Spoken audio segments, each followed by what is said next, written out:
jelaskan, Bapak Ibu boleh tanya ya. Ibu Hasanah dengan Tuan Dimas ya Bu ya. Oke, aku jelaskan tentang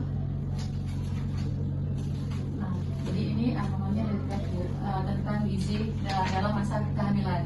Jadi dalam masa kehamilan itu ada beberapa yang harus kita perhatikan, baik dari hamil, melahirkan, dan masa nifas. Jadi bukan saat ini aja, tapi untuk nanti setelah melahirkan. Nah, apa itu? Di sini ada yang namanya gizi seimbang. Jadi bukan lagi tentang makan banyak tapi kenyang gitu. Jadi intinya semuanya harus seimbang, baik karbohidrat, sayuran, dan lauknya. Bu, gimana sih caranya? Kan saya misalnya hamilnya kan udah agak gede, makannya banyak nggak Ibu? Sekarang udah sedikit, tapi sering ya? Atau mudah enggak juga?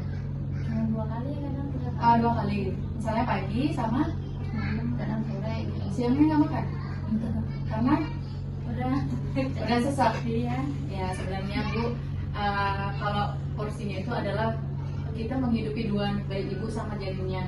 Jadi kalau misalkan mau janinnya sehat, makannya juga harus beragam. Jadi nggak harus misalnya, tapi saya makannya 2 kali, sebenarnya nggak jadi masalah ya Bu. Tapi kalau bisa dari 2 kali itu ditambah 2 jam lagi, misalnya kayak buah atau sayur kayak gitu kan. Sayur sih yang lebih banyak, atau misalnya proteinnya. Protein itu dari mana? Dari telur bisa, atau tempe bisa, dari ikan-ikan juga bisa ya Bu ya. Terus, nanti pada saat bersalin nanti sama siapa? Sama suami atau sama ibu? Suami yang pendampingnya Pak ya. Nah, peran pendamping pada saat persalinan itu perlu Pak ya. Ini kan anak kedua, anaknya sudah pernah gitu kan. Ada beberapa support yang harus diberikan, kayak tenaga, misalnya ibunya butuh nutrisi gitu, minum apa segala macam gitu ya Bu ya. Terus ditambah lagi nanti rencananya lahirannya di mana nih Pak? Di puskesmas? Iya. Di puskesmas Cakung ya, nanti yang ada di kecamatannya Bu ya. Nah nanti dari suaminya mensupport baik nutrisi, surat-surat harus sudah disiapkan, berkas-berkasnya apa aja yang harus disiapkan ya. Nah berkasnya itu apa aja sih Bu? Gitu. Ada di sini nih berkas persalinan. Berkasnya adalah buku KIA, ibu punya buku yang pink. Ya, hasil USG belum? Udah dibawa nanti ya, hasil laboratoriumnya juga dibawa, lalu materai, fotokopi BPJS-nya, fotokopi KTP, fotokopi KK, surat nikah, alamatnya juga nanti berikan. Nanti biar jadi satu tuh aktenya sekaligus nanti dibawa ya. Lalu lain-lainnya apa? Makanan dan minum. Nah, karena kan pada saat proses persalinan akan butuh cairan, karena kan pasti berkeringat atau misalkan lelah, nanti harus siap air minum ya. Lalu ada perlengkapan ibu, bajunya nanti yang berkancing, karena biasanya pada saat persalinan langsung dibuka, nanti kita akan melakukan IMD atau imunisasi menyusui dini. Lalu celana dalam, handuk, perlengkapan mandi, karena kalau udah bersalin di situ biasanya rawat inap 1 hari, atau misalkan nanti perlu rujukan ke rumah sakit, nanti kan nggak repot-repot lagi, pulang lagi gitu ya. Lalu ada nih untuk perlengkapan bayi, mungkin masih ada bekas punya kakaknya dulu, atau misalkan mau beli baru itu dicuci dulu ya sayangnya.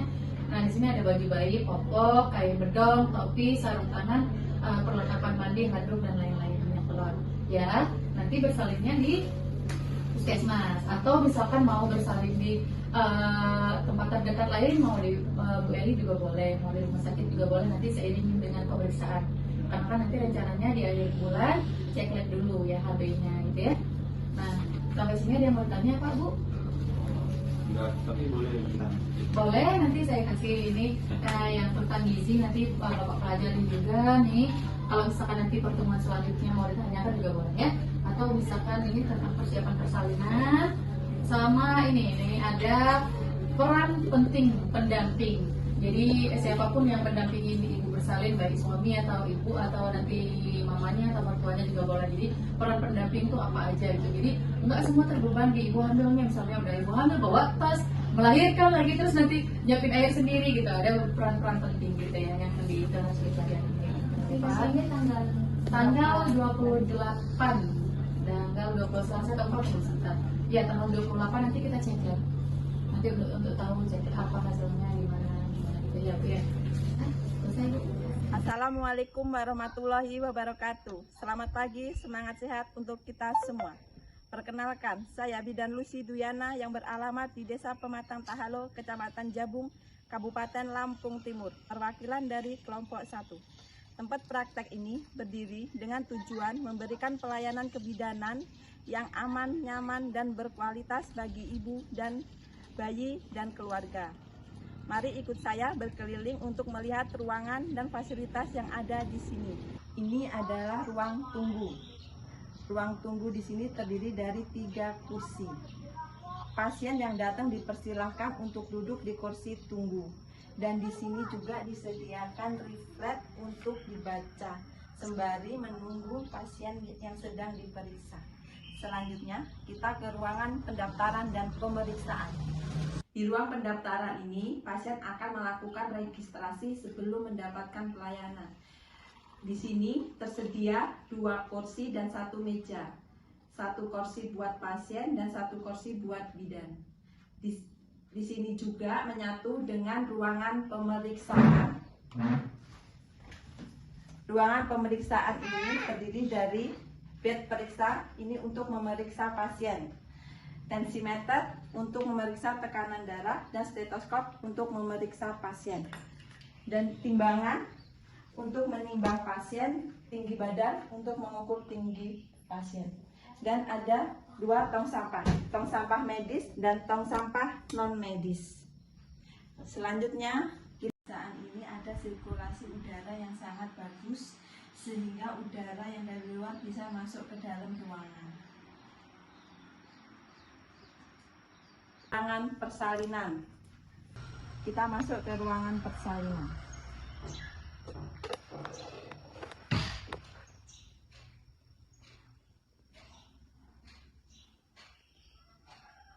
Di ruangan ini dilakukan persalinan normal dan tindakan kebidanan lainnya. Ada beberapa peralatan di ruangan ini. Yang pertama, bed partes atau bed obstetri. Yang kedua ada stetoskop, tensi, alat pengukur suhu, Doppler untuk memeriksa detak jantung janin, dan juga di sini ada linek. Ada juga timbangan bayi untuk menimbang bayi setelah lahir. Terus ada tempat cuci tangan. Dan di sini juga disediakan alat emergensi seperti suction dan oksigen. Dan di sini juga terdapat meja resusitasi. Di ruang PK ini terdapat jimbol.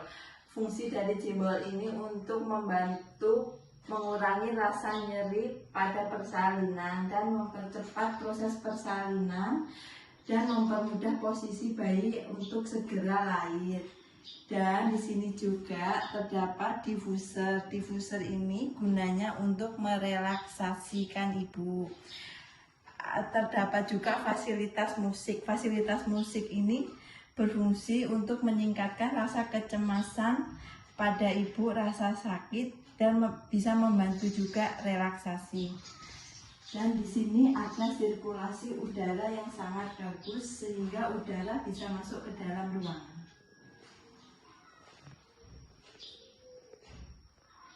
Kami juga menyediakan untuk keluarga ibu bersalin yang menunggu ibu bersalin di ruang perawatan atau ruang nifas ini. Dan di sini juga ada sirkulasi udara yang sangat bagus sehingga udara bisa masuk ke dalam ruangan dan mendapatkan pencahayaan yang bagus untuk pasien.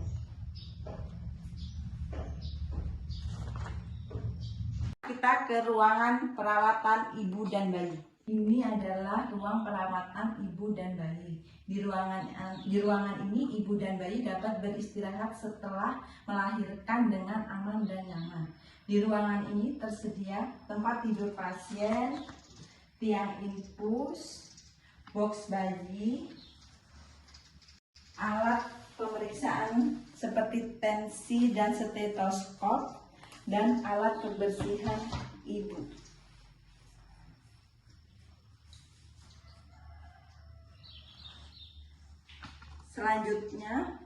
Selanjutnya kita akan pindah ke ruang obat. Ini adalah ruang obat. Di ruangan ini terdapat obat-obatan yang menunjang di TPNB kami. Fasilitas yang tersedia, lemari obat dan obat-obatan. Demikian sekilas perkenalan tentang tempat praktek mandiri bidan Lucy Duyana di Desa Pematang Tahalo, Kecamatan Jabung, Kabupaten Lampung Timur. Kami siap memberikan pelayanan kebidanan yang ramah, profesional, dan berlandaskan kode etik profesi. Terima kasih sudah menyaksikan video ini. Semoga bisa memberi gambaran tentang layanan yang kami sediakan. Sampai jumpa dan jaga kesehatan ibu dan buah hati. Wassalamualaikum warahmatullahi wabarakatuh.